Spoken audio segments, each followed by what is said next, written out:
দেশের বিভিন্ন স্থানের সভা সমাবেশ ও মানববন্ধনের খবর জানাচ্ছেন নাদিরা সুলতানা। ফরিদপুরে চিকিৎসকের উপর হামলার প্রতিবাদে মানববন্ধন বিক্ষোভ মিছিল করেছেন চিকিৎসক, শিক্ষার্থী সহ বিভিন্ন শ্রেণী পেশার মানুষ। টঙ্গীর ইজতেমা ময়দানে তাবলিগ জামাতের ওলামা কেরামদের উপর হামলার প্রতিবাদে বিক্ষোভ সমাবেশ, মানববন্ধন করা হয়েছে। হামলায় জড়িতদের শাস্তি দাবিতে সমাবেশ, বিক্ষোভ মিছিল হয়েছে নারায়ণগঞ্জের সোনারগাঁয়ে। পাবনার ঈশ্বরদীতে যুবক ফরহাদকে হত্যা চেষ্টার ঘটনায় জড়িতদের শাস্তি দাবিতে মানববন্ধন করেছেন এলাকাবাসী। বরিশালের গৌরনদীতে শাস্তিপ্রাপ্ত প্রধান শিক্ষিকা নিপারানী পালের বদলির আদেশ বহাল রাখার দাবিতে বিক্ষোভ করেছে শিক্ষার্থী, অভিভাবক ও এলাকাবাসী।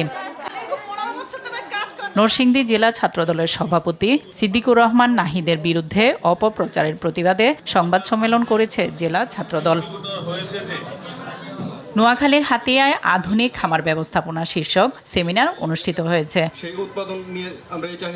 নড়াইলের লোহাগড়ায় 3 দিনব্যাপী কৃষি মেলার সমাপনী ও পুরস্কার বিতরণ করা হয়েছে।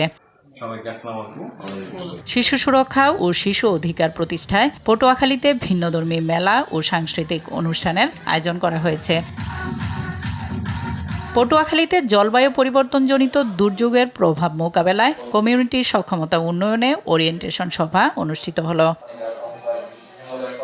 সুনামগঞ্জের দিরাইয়ে প্রতিবন্ধী নারী, শিশু, বৃদ্ধদের মাঝে হুইল চেয়ার বিতরণ করেছেন সুপ্রিম কোর্টের আপিল বিভাগের আইনজীবী মোহাম্মদ শিশির মনির।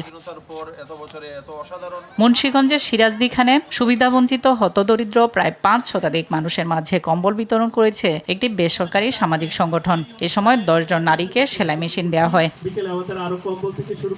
ঠাকুরগাঁয়ের পীরগঞ্জে হোলিল্যান্ড চাইল্ড কেয়ার একাডেমির বৃত্তি প্রদান ও 5ম শ্রেণীর শিক্ষার্থীদের বিদায়ী সংবর্ধনা দেওয়া হয়েছে। নাদিরা সুলতানা, RTV।